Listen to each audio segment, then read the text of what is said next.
We can't hear you. Now your mic doesn't seem to work, but I am very excited on. Yes, I'm thrilled, overjoyed, and out of my house. You look it. You sound it, does it, Patrick? You sound a little bit nasally today, so I guess you're not feeling Um, 100%. But I, hopefully, this I will got bring you like through. the first flu in maybe 6 years or so. So, but Damn. I was so excited. I'm here. I knew it. Okay, look, this is what we have got on our run sheet for today. So we're going to talk very briefly about OpenAI's latest valuation. Quite funny, some of the things I compared it against. Yesterday I spoke to Zach from Roombix, and on Tuesday, which 2 days ago, they formally announced the acquisition with Autodesk.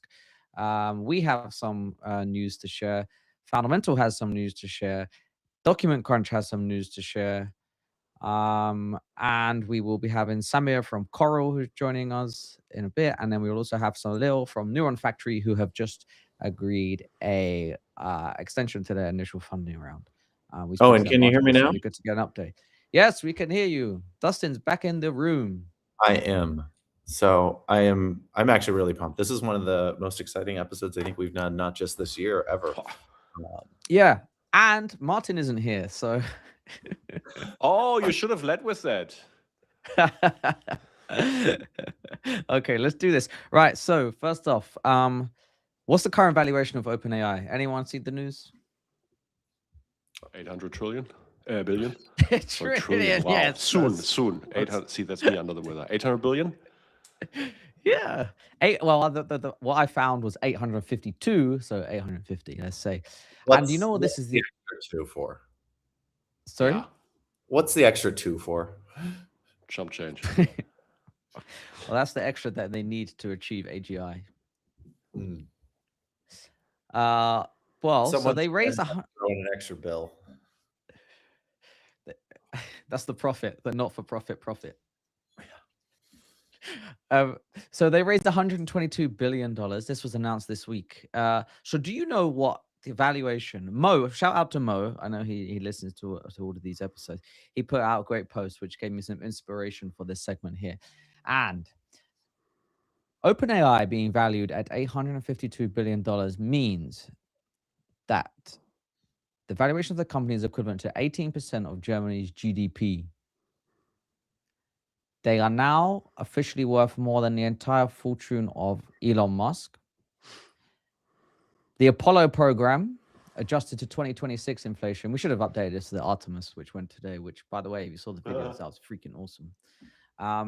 That cost $300 billion adjusted to today's inflation. So they could put a man on the moon nearly 3 times. If OpenAI was a country, it would be the 20th largest economy in the world. It's the I'm just total value.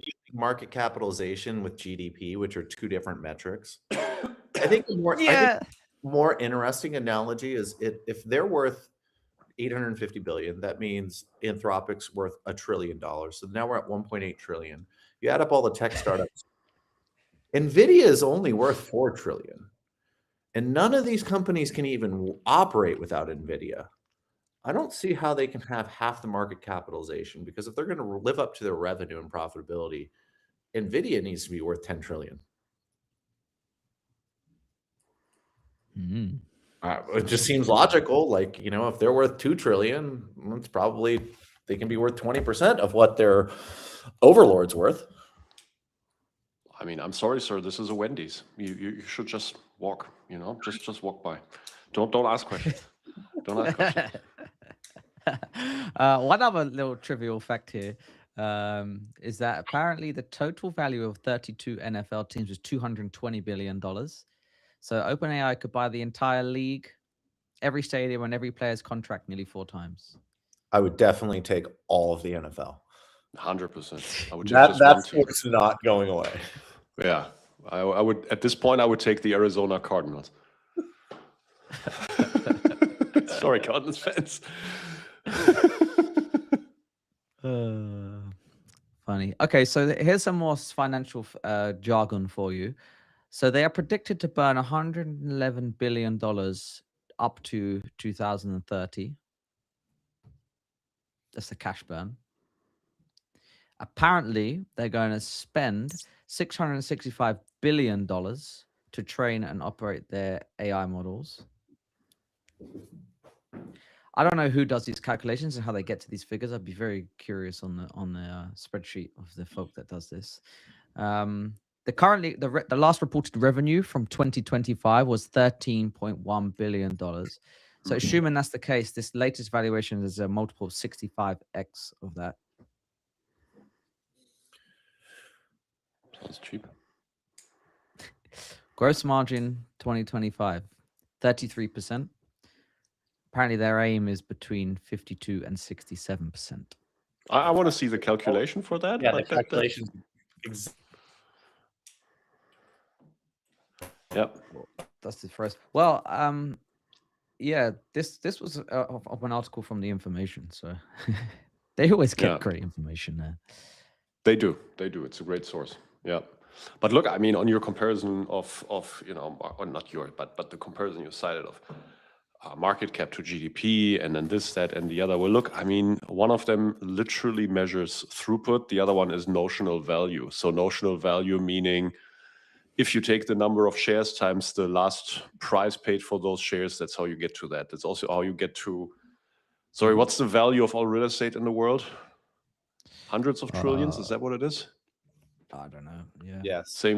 Same thing, right? So the problem is if you wanted to liquidate that, you would all of a sudden see that it's not worth that much because you actually can't find the cash for all of this shares or all of this real estate. So notional value is just a way how we trade items that are, let's say, hard to trade, but ultimately it doesn't mean that's how much you're worth or etc. If you can't liquidate all of it into cash, then the true value is less than that. And that's what's going on here. I mean, that's the political dilemma, is that people say these billionaires have so much wealth and they can't spend it unless they borrow against it. And that's the problem we've talked about before. You start getting into this, oh, well, let's force them to liquidate. Well, what are the other consequences if you start just liquidating? Yeah, like you said the other day. Yep. Well, the bet when doing research on this topic, the best comment I could find to help people understand maybe what you guys are talking about was this on Reddit. My girlfriend agreed to buy 0.0001% of my cat for $1, so my cat is worth $1 million. Yep. Yeah. Correct. Lucky for that guy. That's a pretty valuable cat. Okay, let's not dwell on this because we have lots of things to get through. So Patrick, I believe there is some exciting things happening at Fundamental in the name of Fundamental University. So just to quickly brief this, and I'll ask you, and then we have some questions for Dustin, because Dustin was one of the stars of the show. This is coming on Tuesday, 7th of April, so 5 days' time. And it includes 13 conversations with CEOs and senior leaders across the built world, including BCG, Heidelberg Materials, Arcadis, Goldbeck, OpenSpace, LevelSet, Edify, and more. Patrick, what have you got to say? So look, the idea came maybe 2 years ago already. So ultimately, there's no shame in taking inspiration in other great products. And I think Masterclass is one such of a great product. And we thought, hey, actually, there's so many journeys that need to be told, that predecessors of Contech, both on the con side as well as on the tech side, can share with the next generation. And we don't have to repeat mistakes. We don't have to, have one-on-one conversations necessarily to reveal the same kinds of emotions and memories and learnings of everyone's journey that went there before us. So we thought, hey, you know what? It would actually be a really cool thing if we just had time to sit down with all of these giants that went there before the next generation of founders in this space. And let's make it actually accessible to all of us. And we sat down with, so the logic was that we take, in the first season, of course, we want to prove the concept, etc. I wanted to prove that people actually have the appetite to share their journeys and their scar tissue, most importantly, but also what made them perhaps, one successful thing. But also then actually the product became so good after the initial recording that we said, hey, we have confidence to make this not just a solo season, but to make it multiple seasons. And in season one, we split it between, okay, here's the CEOs of great incumbents with long-standing history.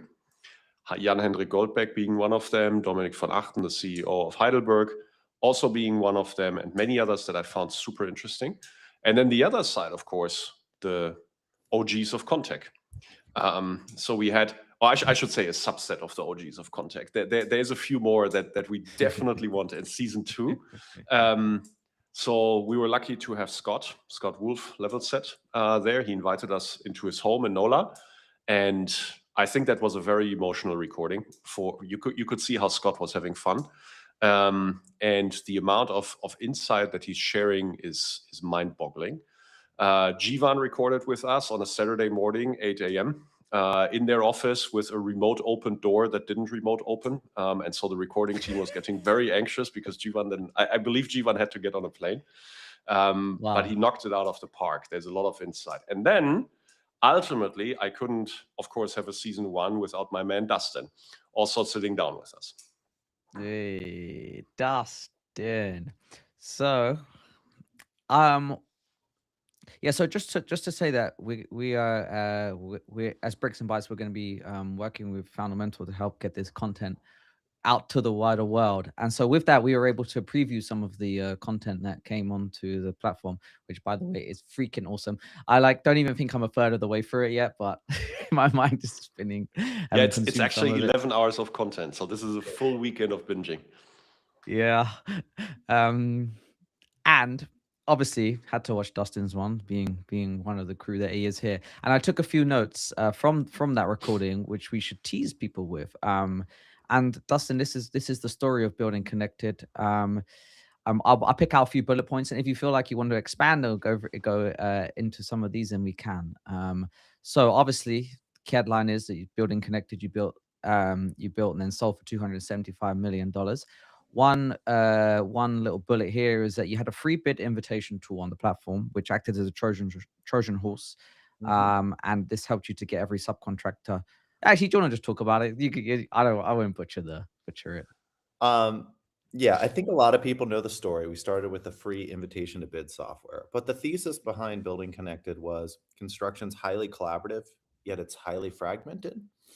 And so in order for a general contractor to do business, they needed to maintain a subcontractor directory, which is virtually impossible for them to do well. So if we could create a network, then everyone could communicate on that, and you would eliminate the need of maintaining a directory.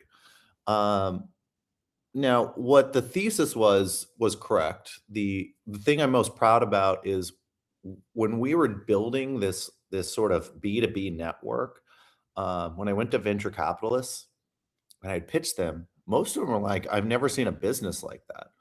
And I talked about this. One very prominent VC said, you cannot be successful like this.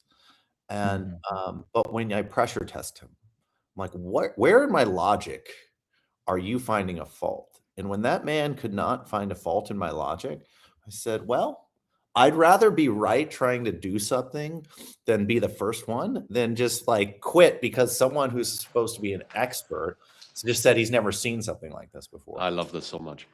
I mean, the best businesses are non-obvious.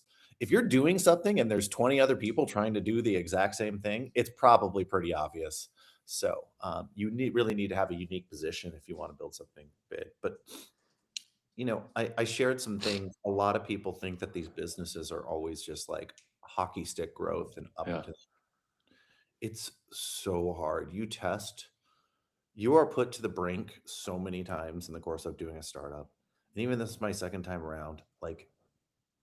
The amount of emotional turbulence you go through is it's like nothing you've ever experienced. And it takes. I'm curious. Yeah.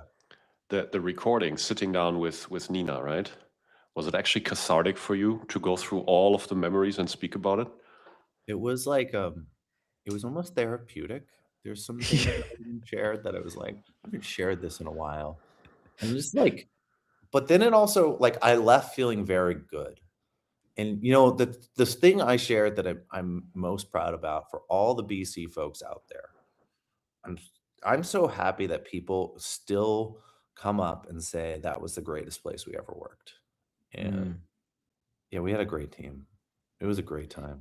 It's a when I started it, I remember one of my investors, he's like, a startup is like the greatest time you never want to relive.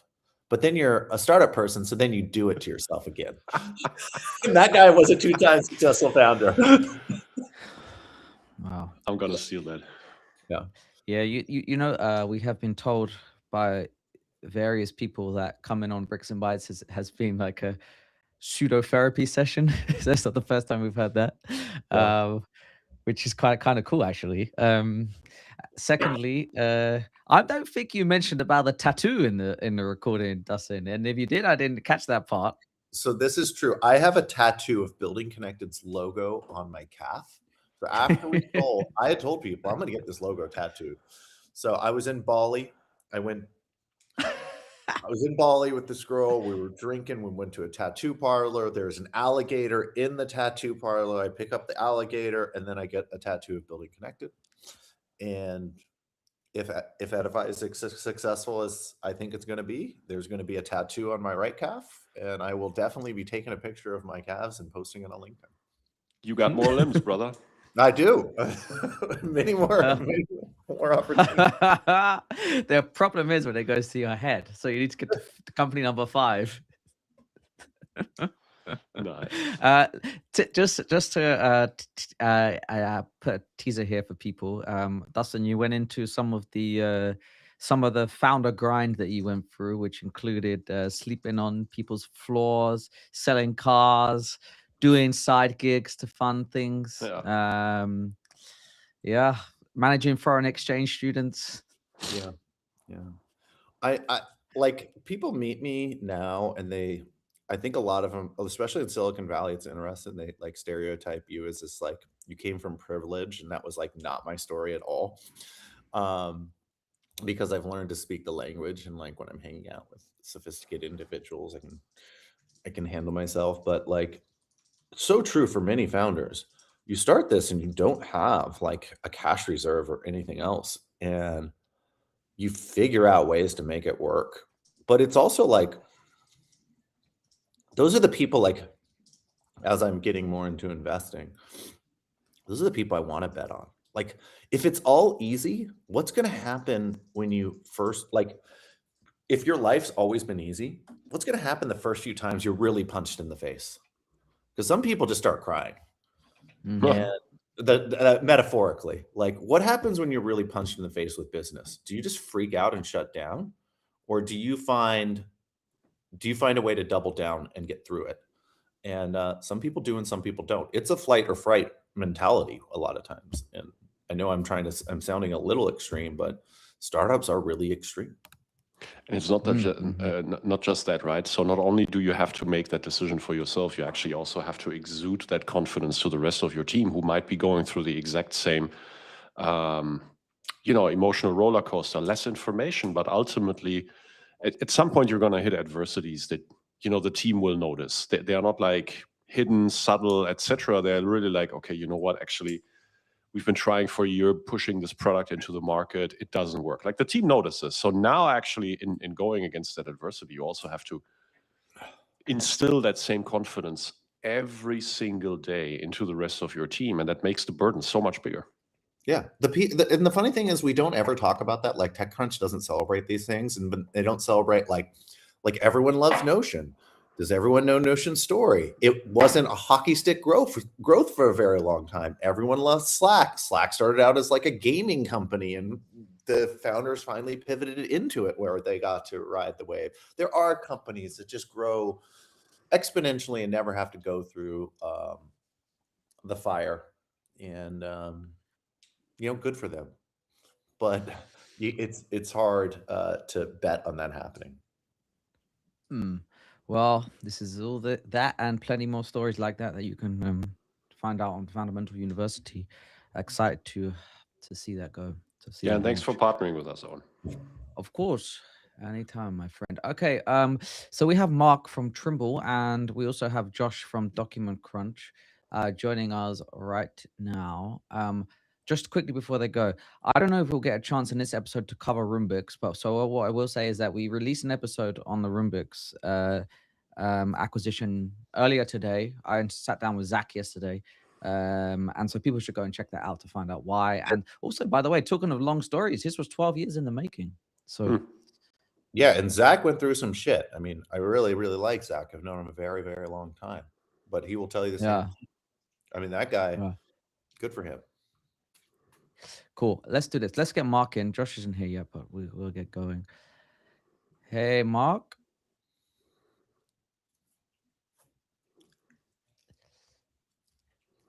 Yeah. Whilst Dustin, whilst wait for Josh is here too. Cool. Let's get these guys in. Talking of hard things, in that interview, I think he said that they almost went dead, completely dead. Rubik's at one point. Hey, Josh. Congrats, Josh. Congratulations. I feel like we need a whistle or balloons. I was gonna get some balloons at Alfred there. They're my doors, but over there I didn't. So it's okay. You can you can be understated. It's fine. So big news. I think Mark is here, but maybe having some technical issues. Hopefully, Mark, you can fix those. Okay, Mark, if you can hear me, I would just recommend leaving and coming back. Okay, cool. There we go. All right, Josh. I think that most people in the industry have probably heard the news, but do you want to break it for us? Should we wait for Mark, or here he comes? Well, we are live, so we'll keep the pace. Oh, we're live. Okay, cool. Yeah, I didn't realize this is live. Yeah. Yeah. The news is out there. I think you saw today. We announced that Trimble and Document Crunch have signed an agreement where Document Crunch will be joining Trimble here shortly. Congratulations. Very cool. Yeah, congratulations. Josh, tell us a little bit about the journey then. So can you just remind everyone when you founded Document Crunch and what? Hey, Mark, here we go. There's and Mark. What the kind of... Oh, hi. How's it going? Good, how are you? Good, Mark. By the way, we're live, so we're like everything is being recorded right now. I didn't realize we were live, Mark, but I guess this is a good way to do this. Yeah. So let's do it. Josh, so tell us a little bit about the journey leading up to this acquisition. Yeah, I mean, I think you know a lot about my backstory already, Owen, but I've been in this industry my whole career. You know, a little over, I guess next month, 30 days from today, would have marked my 5-year anniversary of being full-time at Document Crunch. But, you know, I've had this vision really of this industry with no disputes and stronger relationships, which is really grounded in my background. And, you know, again, I know you've had me on a few times. You kind of know about where Document Crunch has been and where we're going, but really pretty early in that journey, I got to know Mark and some of the leadership at Trimble, you know, and kind of realized a couple things. As you know, I'm big on team building, and I kind of always had this theory that, you know, it was going to take excellent industry partnerships to really get us to the scale that we wanted to get to.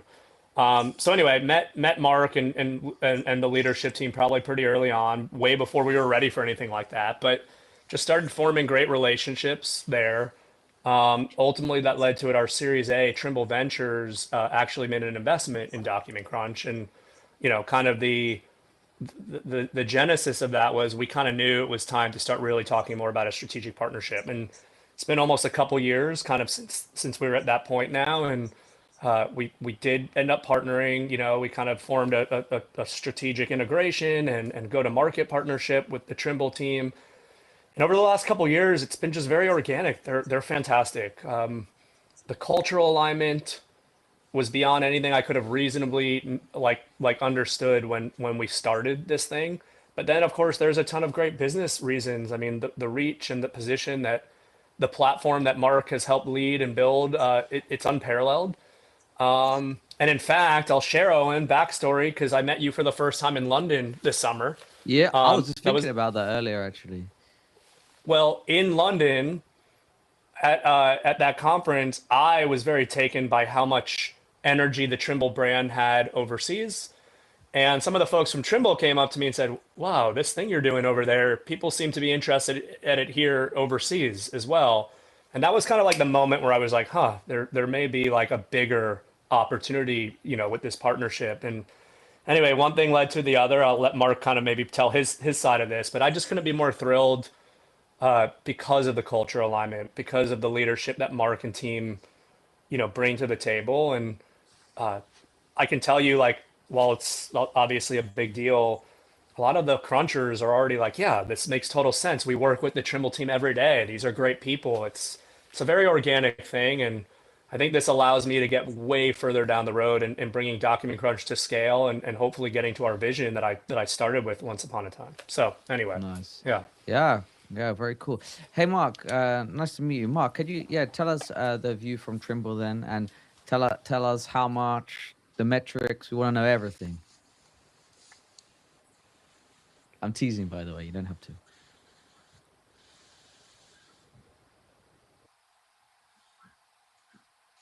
Mark, can you hear us?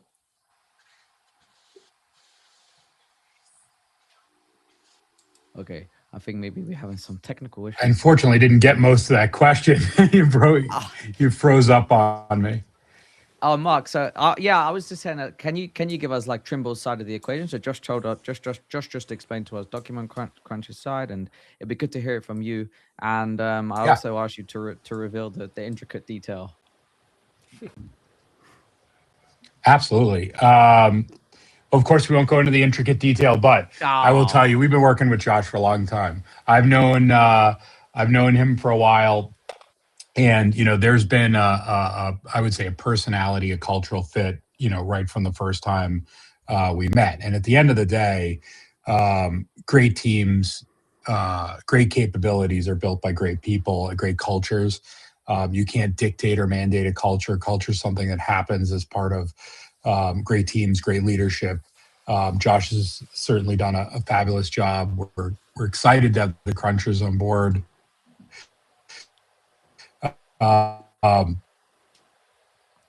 And, you know, I think together, combined,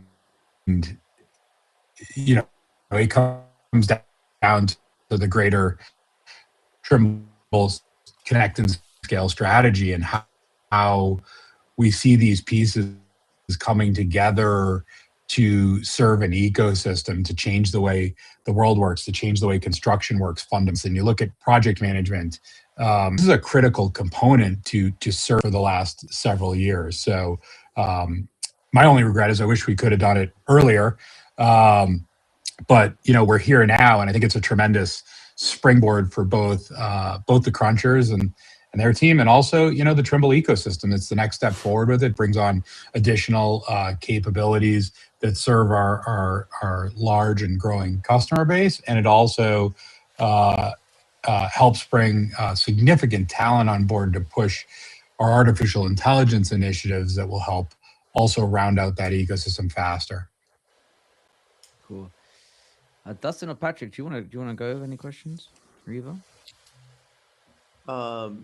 Yeah, what's in the future for Trimble? Because you guys own a lot of products. I would say that some of them are very old. You've traditionally been built on by acquiring companies. So is this the next wave of acquisition as a part of your strategy? Or are you trying to develop in-house? Because I've heard different things and rumors across the ecosystem. Yeah, you know, we've been pretty public with you know, our ambitions here. We have an organic and an inorganic strategy. We have for a while. You know, our inorganic strategy remains the same. We continue to invest in new technology with our balance sheet to round out the ecosystem, to fill gaps in the portfolio that help serve our customers. Well, I think you know, it's a fair, accurate statement that we have some capabilities that are older. Some of them may be older at their core, but they have tremendous new technology built on top of them, and they're interacting with other platform level next gen technology that rounds out the ecosystem, where I would say the average is certainly not old. And we're pushing forward with a rapidly expanding organic development cadence that we've probably never operated at this velocity before. So when you talk about things like our agentic platform, which is in beta with our customer base now, when you talk about the number of agents we've put across the portfolio, the new web front ends on our Vista product, our next gen Trimble financials capability that's growing, our new project site capabilities. It's an AI first development. I mean, we've got a lot going in an innovative direction.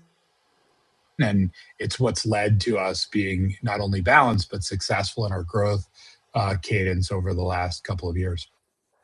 Thanks, Mark. Josh, I wanted to first say congratulations. I obviously know how hard it is to get from zero to where you're at.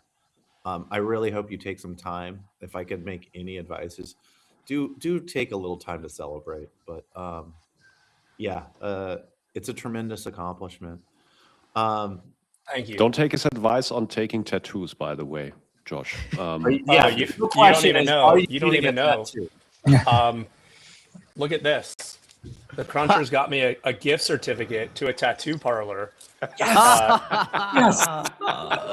I haven't decided what to do with I've that. I've got a stencil of the Trimble logo for you. You know what you need to do look is at this. go to Look a at this, bar Mark. and take a Look lot at of this. shots. One of the Crunchers There you go. went and raided your apparel store and just had a shipment of these also That's delivered. right. So I got all kinds of stuff on my desk. Yeah. So, hey, Josh, We'll get you an RFK race car too. yeah. Josh, congratulations. Big milestone. Big milestone. And I know you guys, I mean, let's just recap also. You guys have been at it since before LLMs. We have. So I think you have been, in many ways, sort of also pathfinders in this industry, the value proposition. Pretty cool. You've talked about why Trimble for you. And Mark, your connection isn't that great. So I'm going to ask Josh this instead. Josh, if you can speak for Mark, why do you think Trimble picked DocCrunch?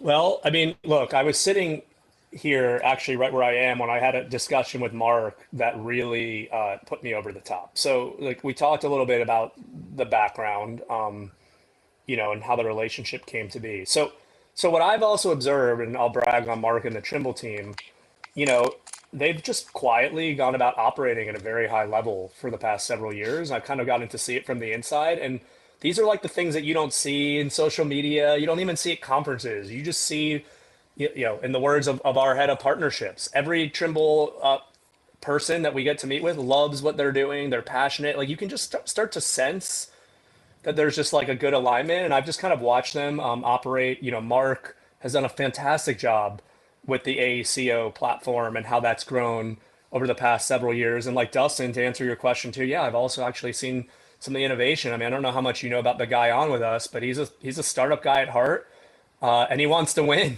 He wants to win bad, and these are the things that I started kind of observing. But Patrick, to answer your question, over the last year, this has been on my mind, and frankly, this has informed my entire approach. You all know that we had very early partnerships with Trimble and others early on, and that was maybe not the norm. But as our product has got into prime time over the past, I'd say 2 years, I realize that like it's very difficult to build a go-to-market or organically when you have a product that's ready to be embraced by tens of thousands of customers today, right? So this was a little bit on my mind. So obviously Trimble checks a huge box from the business standpoint. But I would say that there's other ways to get to distribution as well. So the thing that really put me over the top to answer your question is when Mark just sat down and painted for me like his vision of what he thinks the future of our ecosystem should look like, where he thought Trimble fit into that, and where he thought the Crunchers fit into that.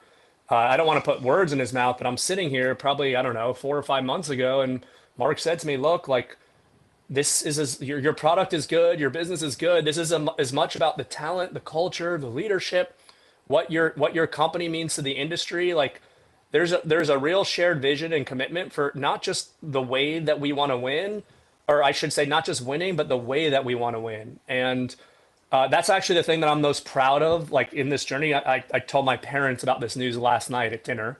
Mark saw a picture of me drinking from a bottle of champagne while my mom was Yes. crying. But Oh, anyway, that's so emotional, man. You make me feel a bit teary. but I told them the result is incredible. What we've done to date is incredible, but it's the way that we've done it, the movement that we've built. And Owen, you and I talked about this a few weeks ago in the arena, building that trust, one customer at a time, one cruncher at a time. We've taken care of people along the way. I'm so proud of that more than anything. And when I look at Mark and I talk to Mark and I understand Rob Painter, the CEO of Trimble, and I understand what their vision is to win, but to win the right way. This was like a no-brainer for me. So Patrick, that's what really put me over the top with this. They're an extraordinary group, and I feel very humbled to like extend our reach, but being partnered with these folks that are going to do it the right way. This is so And that's what inspiring, Josh. Yeah, that's what I'm most excited. I'll share one other inside story. So Mark came with me when we let most of the company know over the last week. And so Mark got on an all hands with me in front of every cruncher, right? When we let the company know. And the overwhelming feedback from my company, who a lot of them were meeting Mark for the first time, was, gosh, you guys are like twins. Like as Mark was up there giving what I call real talk to my company, just being totally authentic, I was like, gosh, he's really resonating with everybody. And I was like, wait, is this why my team likes me? Because I'm kind of like a little bit more authentic, maybe. I don't do corporate speak, but anyway, there's just a lot of shared alignment there. And that's really the bottom line. Yeah. And what I find interesting too, if I can add that, Mark and Josh, so it's rare that I can be fully objective, because sometimes you have horses in the race, etc. In my job, but actually in your space, Josh, I'm completely objective. I literally have no horses in that race, which is pretty cool, because when you think about it, Mark, you guys had choice. You guys literally could look at the entire set of available solutions out there, and you picked Document Crunch. I just want to point that out to everyone. So this is clearly a conviction bet, and kudos for that. Congratulations. Yeah, thank you. I mean, I would like to say that Document Crunch picked us, but at the end of the day, I think we think similarly. We're after the same thing. We are all about winning and winning the right way. But more importantly than that, even is we're all about solving customer problems that are hard. And you look at the recent report from Arcadis, and you look at the number of contract disputes that are happening, and this is a huge pain point for the industry and the customers. It's costing real money. And when you combine the power of 32 million projects in Trimble Connect and the tens of millions of documents within those projects beyond that, and you combine that with the power of the platform that the crunchers have brought to the table, it's kind of really easy to understand what we're doing here.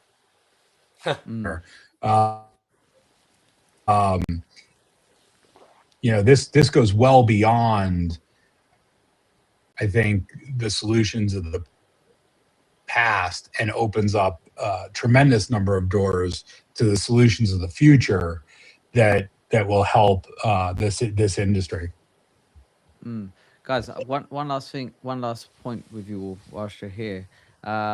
Josh, I know we had a bit like a fun discussion maybe 4 weeks or so ago, and the theme of that was that you had been one-shotted. So I can already foresee the title of this little segment here. It'd be from one shot to acquisition in 4 weeks or whatever it might be. But anyway, moving forward, we've seen like some big acquisitions in the space, but I also have 4 great thought leaders in the space here of what in construction technology. I'd be curious on each of your viewpoints here.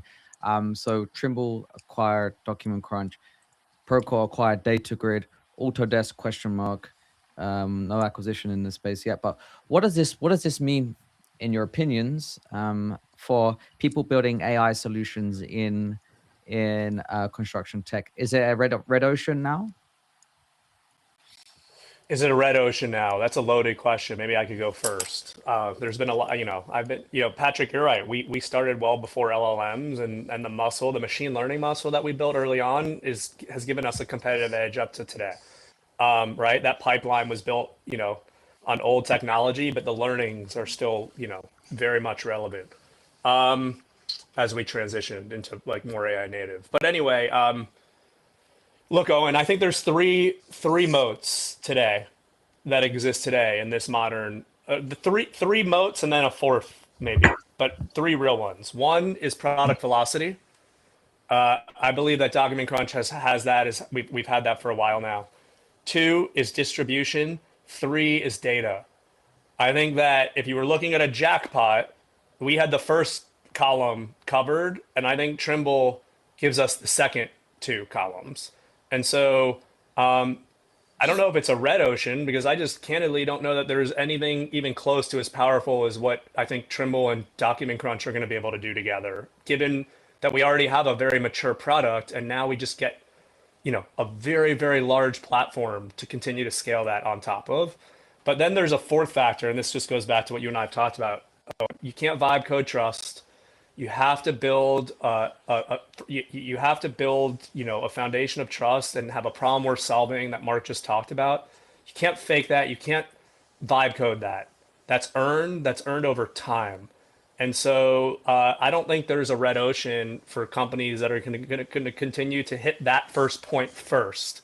But finding an edge, velocity, data, distribution. So yeah, I think there's still plenty of room for a lot of folks, but I'm also really excited to broaden our mandate now, working alongside of Mark and the Trimble team. Yeah. What does Mark, broadening do you your think? mandate, Josh? What does broadening your mandate mean? Well, I think Mark. I'd be remiss not to mention the term SaaSpocalypse. Not something I subscribe to, although even a better term I heard the other night was chipwrecked, which I thought was a great one. I think the world is looking. The chipwrecked.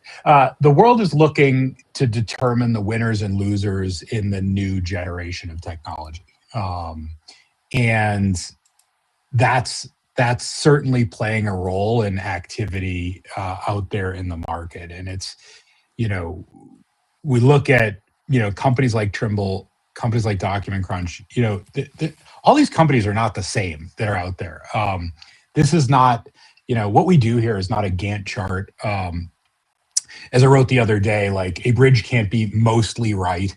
The steel engineering can't be almost perfect. Like, really bad things happen. Not only expensive things, but people get hurt. And so in the built world, in the physical world, trust does matter, as Josh said, and you can't vibe code that, and you can't create it with two people in a garage. And the reality is, hundreds of billions of dollars of private capital have poured into this industry to create product after product after product. But very few of them succeed because of that trust factor in the market and really understanding that. So, I think, look, I expect large companies to continue to play strategically and aggressively in this market, to continue to defend their user base, their portfolio, and prove to the world that they're on the winning side of this equation.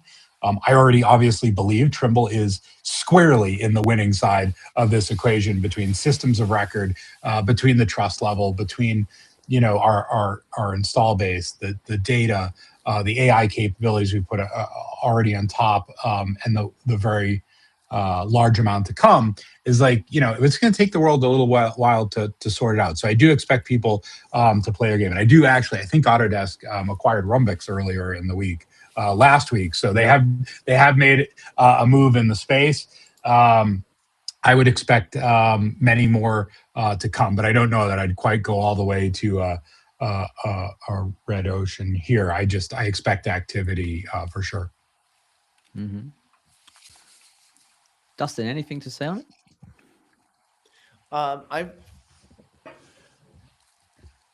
How controversial do I want to get? Really? So Josh, I really liked your video that you made on AI and certain competitors. other videos. How did that come out? What How was the video? response? What video are you Basically, where you talking said about? good luck vibe coding. Oh, with Owen. Yeah. How did that come about? Yeah. Owen asked me to get on and talk about some things, and I just kind of spoke my mind, man. Like, I don't know, like, that's what you get from me. It was good. It was People loved great. it. Look. And again, I'm just going to come back to this, and this is why I'm so excited about this partnership, because some things won't change, even though, yeah, I do think we're going to have a broader mandate. I think Trimble's poised to do really big things, and I'd like to contribute as much as I can to that. You have to be relationship first in this industry. It's not efficient. It's not, scalable in the sense of like VC metrics. But you know this, Dustin.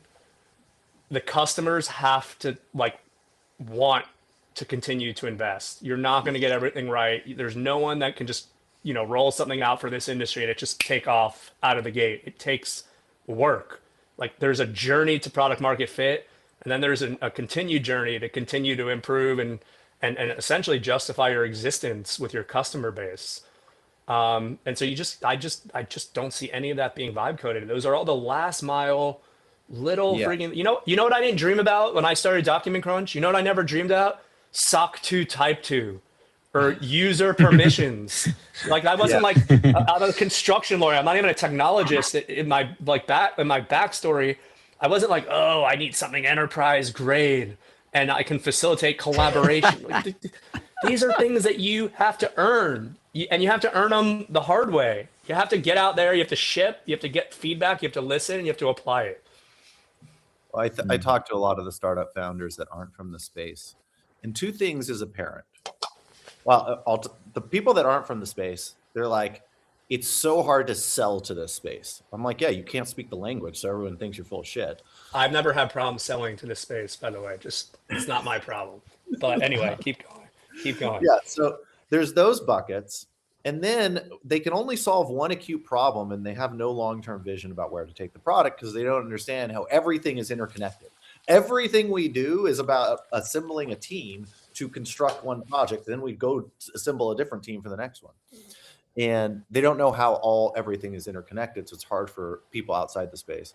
But people now, I'm seeing so many companies that are vibe coding solutions and calling it a company. And I'm like, you literally have forgotten probably 70 to 80%, or you don't know about everything behind the scenes. Like, how do you administer accounts? Like, how do you monitor activity? How do you do customer success? How do you support the businesses so that they're not waiting 10 hours to get a response? The people at Vibe Code, they're not building feature flags to roll things back as they're deploying 5 times a day. They're putting it in Lovable and then, saying it's a product. And it's a very interesting time and mindset. I do agree with you. I think that people need to really determine if they are the source of truth for data or if they're actually still not. And I think a lot of people are not that think they are. I think it's just an interesting time. But Mark, you said it correctly, and he just, I guess, went off. We are a deterministic industry. There is no probably. No one wants to know if my contract might equal $10 million. There's a 90% chance. Yeah. Well, like there is certainty we need in our decisions here. We need auditability because we are contractors. If we want to have litigation, like we need to show exactly where everything originated from and how it got there. That transparency level that we need to build our software is deterministic. Now, can we use Claude and other applications to your point, develop fast and improve our ability to keep creating new solutions? Yes, but we have to create deterministic solutions. Or there is like suggestions that we can do inside of our products that can be probabilistic. Yeah, I think that's right. And, it kind of goes back. You said everything's interconnected, and you'd asked another question. I think we pivoted the discussion, talk about the broadening mandate. So And this is where like Owen, I was kind of laughing when I was like, yeah, the thing that we created 5 years ago got quote unquote one-shotted. But like that was what we did 5 years ago. Like what about what we're doing and where we're going? So, Dustin, to answer your question, my vision is that I think that our industry doesn't need disputes.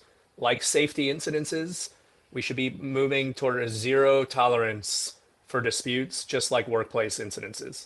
Same exact idea. I know you're an industry guy, just like the safety culture movement, man. I view we should have the same approach to disputes, and as a result, having stronger relationships, which is super important. So that's the vision that I have. And that's not limited to construction contracts. That's not limited to just compliance with those contract documents. That's the space that we're known for today, right? Helping like drive decisions at the job site, which is where all the disputes start. But I intend to get much closer to the risk over time that impacts our industry, and purposely had a pretty broad vision when we started. I just don't think it needs to be a cost of our industry. Our industry does not have big enough margins. And I think if we can rally the industry around a no dispute culture, our industry will be better for it. The same as our industry is better as a result of, huge strides on the safety movement over the last 20 plus years. So that's what I intend to do. And I think this partnership with Trimble, I just wrote about it, but whatever. I start every company meeting with our mission, our vision, start every board meeting with our vision and our mission. I tell my construction or my customer advisory board, every meeting, mission and vision. Today, I can sit up here confidently and tell you all that we are hitting our mission at Document Crunch. We're empowering project teams every single day to make better decisions that reduce risks on the job site. Full stop. Super proud of where we're at as a company today. But I think that Trimble actually gives me the springboard to go further and actually achieve that aspirational vision, which I start every meeting. I say, well, that was our mission. I'm proud. We're not where we want to be against our vision yet, right? It's aspirational. That's a far into the future kind of a thing. This partnership, I think, greatly accelerates my ability to do that. And that's what I'm most excited about. Do you know my company? Josh, we need to wrap this up, Dustin. By the way, we got someone else coming. So, all right, real quick. My company at Edify, our mission is to empower the people that plan the built world. So it's very similar to your mission. Of course, it's similar, man, because we come from the industry and we know what is at the root of the industry's problems. So it's big, it's bold, and it's what we're doing. Good for you, man. Like I think the industry will be better if you execute on that. So. Like, go do it. We do too much good work in this industry to have the profits that we have. That's my big thing here. Cool. Josh, congratulations, man. And we will be seeing. Hey, here's what I'll leave you all with. I'm grateful to you all. You all need to continue to do a great job holding the industry accountable on both sides. Companies like Edify or Document Crunch. Doesn't matter. Like there should not be BS. Like you all have a duty to help tease out like what's meaningful versus what isn't. I know we talked about a little bit of that dissonance that's going on right now. This industry can be better and there are a lot of great solutions out there.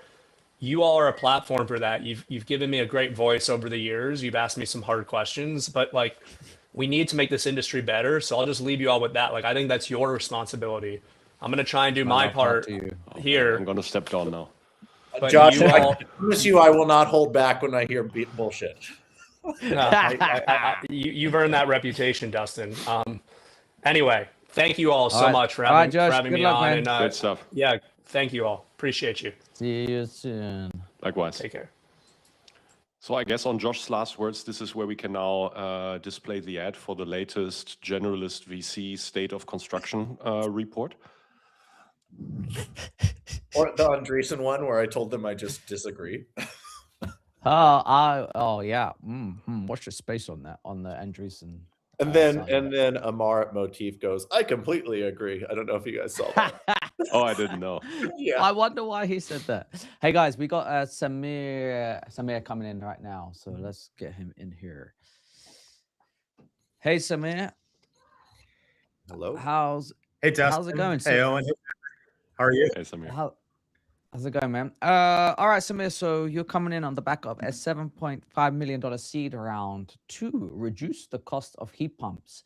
Funny for our audience, because we have spoke to a few companies in Europe doing something similar, but not one in the US. So very curious to hear about the US dynamic in this space, one. But yeah, two, do you want to give us a little bit of an introduction to the product and what you guys do? Yeah, absolutely. And thank you all for having me on. Super excited to be part of the podcast and excited to share our stories. So we in the US, like some of the examples we've seen in Europe, are using creative financing and really working closely with incentive providers to lower the cost of heat pumps. In the US, most of these incentives are from not the federal government, even less the state government, but from utilities and the electric utilities that hundreds of them across the country have these incentives, especially for heat pumps to reduce demand on the grid, enable flexibility and all of these things. And that means that even within, one country, it's hyper fragmented with all of these utilities having different requirements, different challenges, different kind of things they look for. And it takes a company really laser focused on that to make that easy for contractors to access and offer these incentives at the point of sale. So that's what we do at Coral. We have AI powered software that helps the contractor at the kitchen table with the customer in less than 60 seconds be able to guarantee the exact rebate amount to the cent that can be applied to this purchase. Then we work closely with these utilities and these fragmented incentive providers to automate all the filings and paperwork, so the customer or the contractor doesn't have to do that either.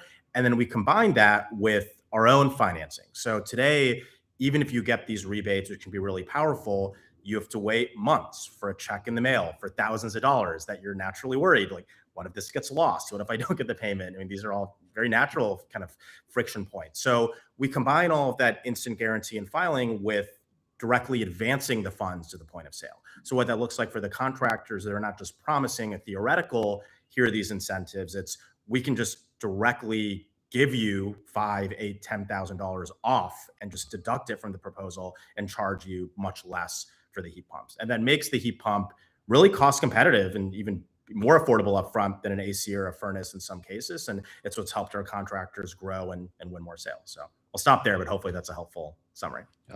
Clear as very clear. Great explanation. Dustin, Patrick, do you have any follow-ups or? How'd you get going on this? Why heat pumps? Like, are you a finance guy? Yeah.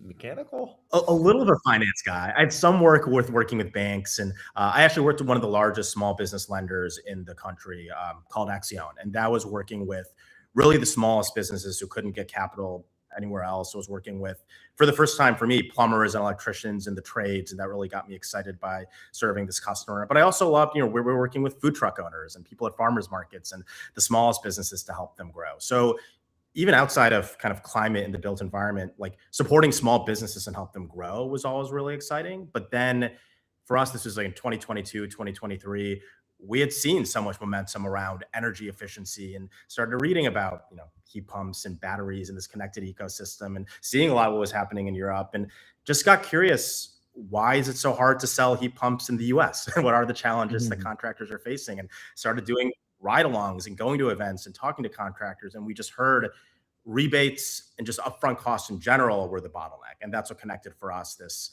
some of the work we've done in fintech and small business lending to apply it here. Very smart. Patrick, so Samir, what could be the optionality left and right that you add to the business? So you're starting here. What else do the utilities want you to do? So it's really, we have so many vectors, left, right, up and down. I mean, one of them is more kind of, I would say, horizontal product coverage. So exactly what we're doing for heat pumps, we can do for heat pump water heaters, we can do for insulation, we can do for electric panels, EV chargers, even batteries. Like, there's direct rebates for these utilities for all these systems. And really also exciting to us, our contractors, even though it's primarily HVAC kind of contractors today, they're increasingly multi-trade. So our same customers also selling electric panels, batteries, heat pump water heaters at a, accelerating rate. So that's one dimension. The other is 99% of what we're doing right now is for residential homeowners, but huge opportunity around commercial buildings. And that's a big growth area for us this year as well. And it's a different sales process, but similar dynamics, where if you can meaningfully lower upfront costs and take the risk out of the equation, it's a huge advantage. And I guess the final piece is this is, the wedge we've started with because it's such a just an unsolved need, especially combining the software and the knowledge of the rebates with the financing to just get the funds. But the broader challenge is how do you pay for these systems, period? And it goes beyond rebates, but what are broader financing solutions we can offer contractors to make the overall cost more affordable? And there really isn't anything in the world of HVAC that integrates rebates or incentives with end financing. I mean, you see that everywhere in solar. That's the default model now in solar, is combining any tax credits with financing. But our ability to bundle instant rebates with a broader financing offering, we think will be really compelling. And that's something that'll be more to come later this year. And hopefully 6 months from now, can go back in the pod and share more about that. Yeah, nice. Question for you. This is like a broader question. Let's just governments, I mean, we're just throwing utilities in there because it's all part of the government. We spend way too much. What happens if they say we're rolling back rebates and credits because we can't afford it? Yeah, if there are no credits, no rebates from the government, there still are so many private sector kind of stakeholders who want energy efficiency to succeed. I mean, the manufacturers, the distributors, they're promoting energy efficiency as the future of the industry. Yes, because it's a better customer experience, it saves bills, but it's just higher margin, more expensive systems, and they want to do everything they can to sell those systems. So the large OEMs and the distributors, they have their own form of incentives and rebates to promote energy efficiency. They're standing up partnerships in some cases with battery installers and combining ways to maximize energy savings. And even some insurers we've seen early days kind of promoting incentives to have more resilient and high performing systems. So, and then even taking the biggest step back, 80% of these systems are financed, and the existing financing solutions are not that good. They have very high dealer fees and high rates. So if that immediate wedge around rebates went away, there's still a lot of other avenues we can deliver unique value to make these more affordable. Okay. Hey, Samir, could you give us an idea? Like, I'll speak on behalf of the UK here, as I'm based in London, but the answer to what the conclusion of the question will be like, how much is a heat pump with like without these rebates, and how much is one with a rebate? And the reason I ask is because here in the UK, even with some of the incentives that the government do provide, on the basis that like you can go through the painful process of filing the paperwork, etc., to like the problem that you're solving to actually get the rebate, it still works out, say between £5,000 and £10,000 more to have a heat pump versus a traditional system, which would be gas gas and then hot water radiators. And in addition to that, you also need to consider that in order to have a heat pump in your house, you need a better insulation, bigger pipe work, which all adds to the cost of the overall system. So, like, how does that compare in the US? Is it a similar scenario? It is similar. I do think it's a little closer. So they've tied the rebates to some of the insulation and other needs also. Maybe it's like that in the UK also, but it's much bigger rebates for projects that involve insulation or weatherization to bring that cost delta down. In general, we see a heat pump is, let's say, 20,000 US dollars, and the rebates for that system are like $5,000 or $6,000. So it's bringing down the upfront cost 30%. Compared to a furnace, that still doesn't fully close that gap. Compared to an air conditioner, it does actually fully close that gap or exceed it and make it cheaper in most cases. And especially if you can then layer on the energy savings that you'll achieve, or even just the lifetime cost of ownership where you don't have to buy a furnace and an AC. You get both benefits of heating and cooling with the heat pump. It makes it much easier to make that case, but there is still some delta in the winter between a furnace and a heat pump. A heat pump is still going to be more expensive, but it does significantly close the gap. Very cool. Nice. Okay. Well, look. So what are you going to do with the money, Samir? What's next?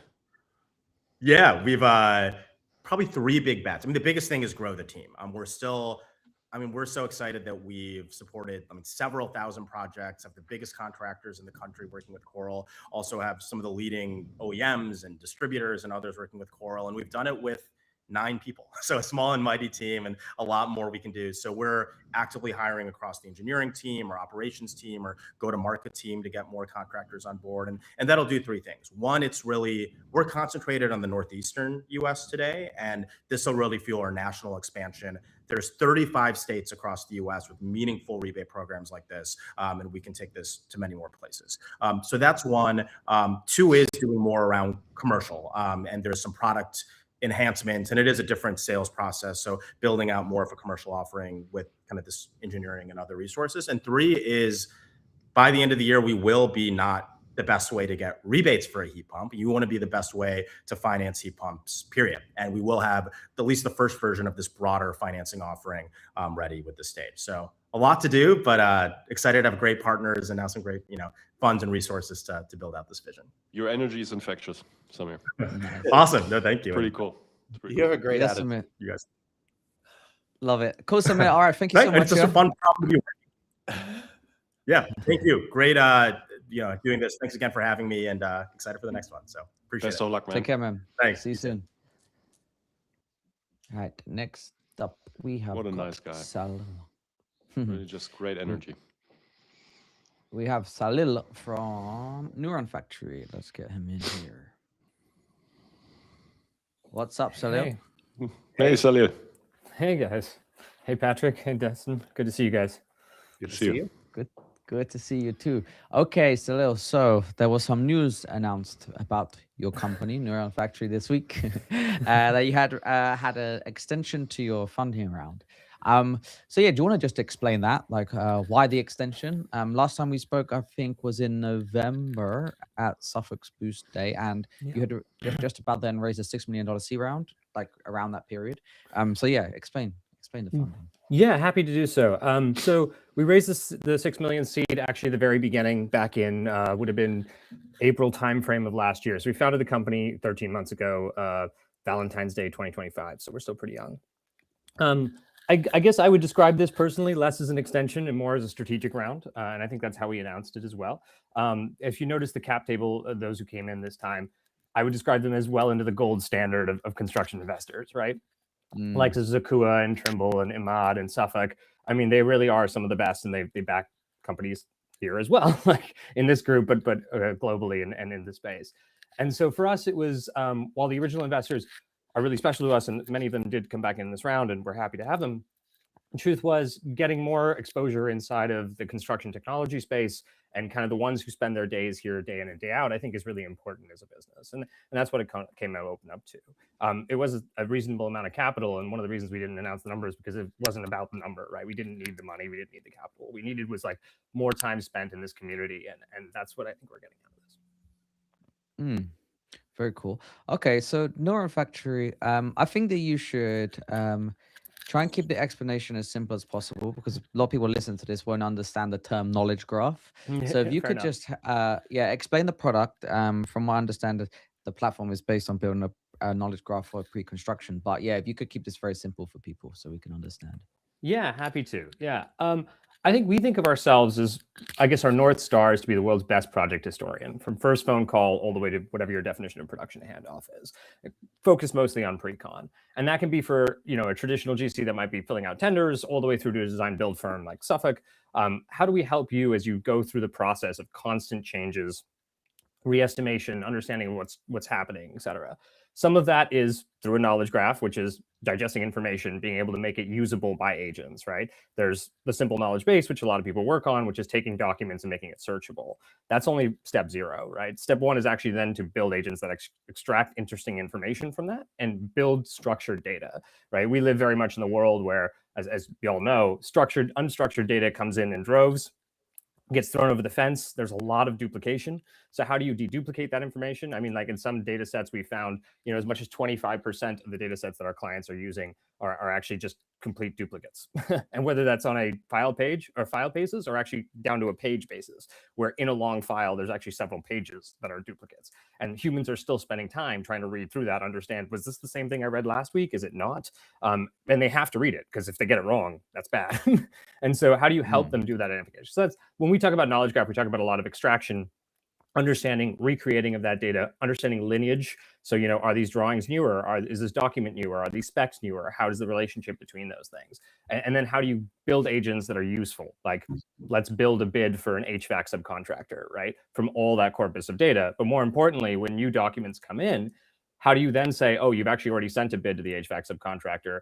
and something material has changed, how do you extract that information, make it easy to then say, hey, here's an update or here's some action to take on? That tends to happen more, for example, with our European clients who do actually build pretty robust bids and actually extract pages of information sometimes for their subcontractors. But how do you guide and kind of do that?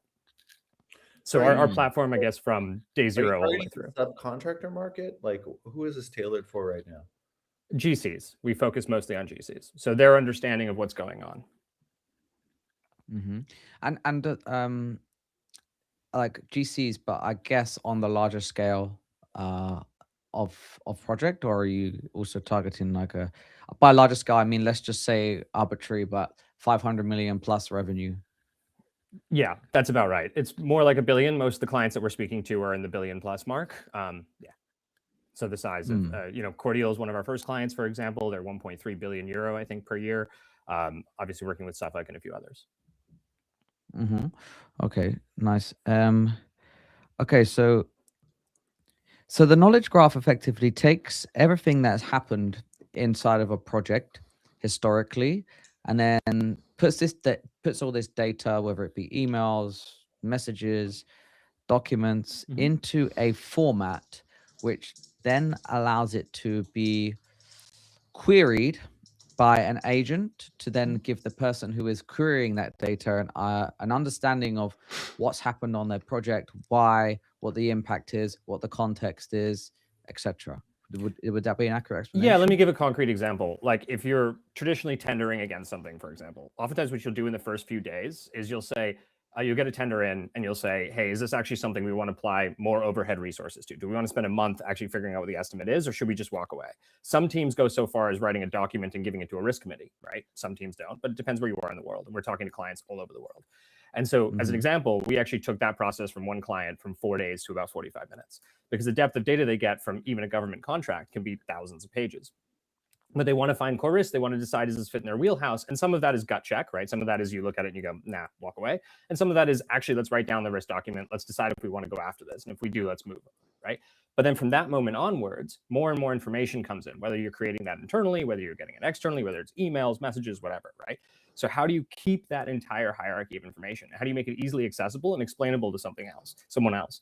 I noticed early on when I started shadowing pre-con teams, a lot of them would tell me that things like takeoff took a long time, or things like writing contracts took a long time. And they do. And there's teams working on all those problems. But what I also noticed was that educating the next person is actually taking a lot of time.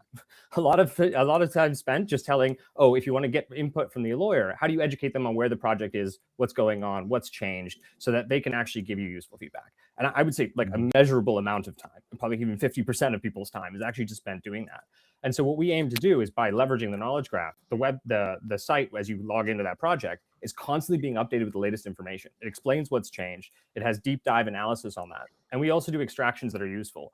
So and many of our clients, we have more than just estimators and project managers logging in. We have accountants, we have lawyers, we have all kinds of people, risk analysts, because they're looking for the thing they care about. For example, a lot of lawyers and accountants are asking us about what are the penalty clauses if it's a traditional tender, for example. So what are the penalty clauses? What happens? And they have to go find that information, usually extract it and put it in and catalog it with the rest of the stuff. So how do you extract some of that for them and make it easier accessible? But we also ingest everything from drawings to you name it, not just documentation. Nice. So I could summarize by just saying that the value add here is the time saved from people having to manually process the documents, 1, and 2, risk mitigation from identifying issues within documents or historical happenings on the project. Yeah. Yeah, so incoming documents, conflict analysis, drawing analysis, discrepancy analysis, all that kind of stuff. We're doing our best to highlight so that a human can then take action on it, right? We have some carrot scenarios where we make recommendations, but for the most part, our goal is, hey, here's an example of what's changed. Here's what you might want to do with it. Like, let's take action to help you. And we're looking to build that platform across. So like, not just at takeoff, but like at your bids, at your contracting, et cetera. Nice. Patrick or Dustin, you want to follow up? 1 or 2? Salil, what's currently your bottleneck to scaling even faster? I mean, hiring is always the bottom. I think I've missed hiring targets every quarter. I mean, it's tough, right? We have a high bar as well. As you know, our team is much more senior. They're Silicon based, and so as we think about how to build in the AI first environment, I think that's also something every company, large, small, it doesn't matter, is still learning. I don't think anyone's really understood like what is it like in this world. I think about even designing my own headcount planning has changed every month as I've watched new tools come out. Some of that means that I've allocated resources elsewhere, and some of that means that I've done away with a resource altogether that I planned on hiring. So I think that's been a large part of it, is even when I'm getting close, I'm like, oh, actually, does this still make sense? I think I spent a lot of time on that. I think about, not to deviate too much, but I think about people talking about AI tools and AI coding tools producing quite a bit, and that is true. We still call it an overeager intern internally, right? Which is like, you still have to manage these agents. You have to make sure that they're building the right thing. So even for me, who has general engineers who I would call 7 to 10x engineers who are producing 2 to 3 of themselves already, they're really cautious about how they use it and how they do it. But it's more than just lines of code. It's writing good documentation and all those other things that actually AI tools are drastically proving, right? So like, as we're doing that, we're starting to see it. Dustin? No, I do think that you're hitting on something that is very valuable. I'm curious, like, what are some outcomes? I think you're hitting on something that is valuable, but I didn't hear it when you described one outcome. Should we tender on this or not? Do you have another outcome that you think is tremendously valuable that you guys go, like, here's a good example? Because the example you gave just didn't resonate with me, to be honest. Fair enough. So let's take another example. Takeoff, right? A lot of teams are working on takeoff tools. We're not building a traditional takeoff tool in the same way. I think a lot of teams are stupid. So yes. Okay. Fair enough. I think a lot of people are working on that. I think the goal isn't to make takeoff faster. And on an individual page by page basis, I actually think that's very different. I think our goal is, how do you extract the information that you need? We do like what's called scene understanding. We spend a lot more time understanding what we're looking at as opposed to what boxes are, and extracting that information to make it so that when changes come in, you can have an intelligent understanding of what changed. Let me give and I'm getting to an example, is like, let's say you do have a drawing where HVAC has changed, right? Right now, there are tools in the market. Most of them don't know if this is the first or 10th time you've looked at this drawing, by the way. And if they do, they don't really understand what physically has changed. They might highlight a box for you, and then the human context has to kick in. And when the human context kicks in, the human also has to say, oh, by the way, I've already sent all this stuff to an HVAC subcontractor. And so now I need to do something with that information. I need to take action with that. I need to know about that. I need to know who that person was. I need to be the right person at that moment in time to say, let me repackage this and send it, right? Whereas we don't see takeoff as a useful tool, like in the end for actually counting and all those things and scope of work. We use it as like, hey, how do I understand state of play and what has changed? And then help you understand, okay, you've done actions down the line for that. How do we regenerate that bid package? How do we check that against the bid package that was sent back to us, the response? How do we do that whole arc? Does that make more sense? That makes more sense. Yeah, that makes more sense. I actually particularly liked what you were talking about just what communication has transpired and what communication is buried in other people's emails. So that visibility, that makes a lot more sense than document control to me. Yeah, we see a lot of that.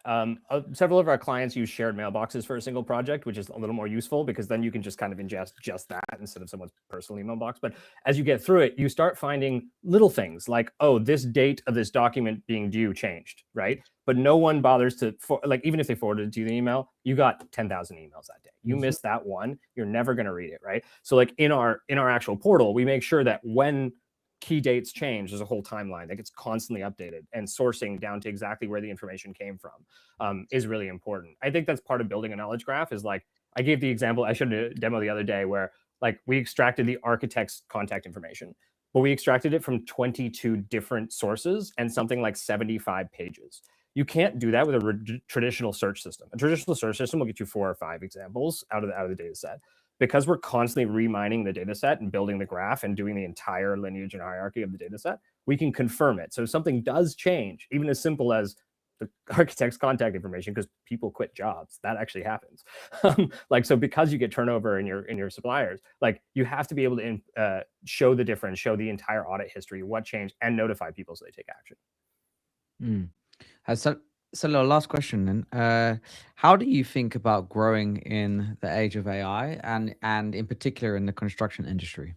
Yeah, I mean, I think it's a super awesome moment. Like, I think there's so much we're doing, whether it's in the drawing space, whether it's in 3D recreation space, whether it's in ingestion space, where some of the off-the-shelf models are improving, which is helpful, and some of the fine-tuning we have to do is getting to the point where we're able to automate a lot of the large-scale testing for those things as well. I think that's really cool. Our ability to expand. I tell the team, one of our internal sayings is don't let tokens stifle creativity. Like, how do you actually just run as many experiments as you can? I think on average, engineer on our team is spending about 1.4 billion tokens a month on what they're actually experimenting and testing. Like that's the Sounds like level a at which lot. it is a lot, like, to be honest. Like, and that's how we think about it. That's not even product. That's just like what they're doing on a daily What basis. does that equate to? Like 100K? Yeah, well, nicely, right now it's heavily subsidized by the max plans and things. Like, if you know, that's probably across 3 or 4 different tools, but like the truth is the max plans are covering that. Yeah. Actually, if you go into Claude Code, it tells you how much it actually costs, and then it tells you Ah. what the max plan clipped out. But it would be expensive if there weren't these opportunities. And so while we have the opportunity to leverage that, we should take it, right? Like, we shouldn't be worried about that. Anything else on growing? You know, we're hiring. So if you're out there listening and you're excited to work on a project like this, find me on LinkedIn. Let's chat. We are growing, especially in the engineering and knowledge graph and fine tuning spaces. Very cool. Okay, so nice. Yeah, looking forward to continue to follow the journey with you, and best of luck. Thanks for coming on, and see you soon. Yeah. Awesome. Thank you all for your time.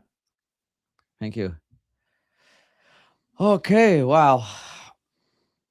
That was busy. I think we got through about 1/3 of the agenda that I had planned. So Yeah, you were very job, ambitious. guys. Yep. We'll cover some more next week, I'm sure.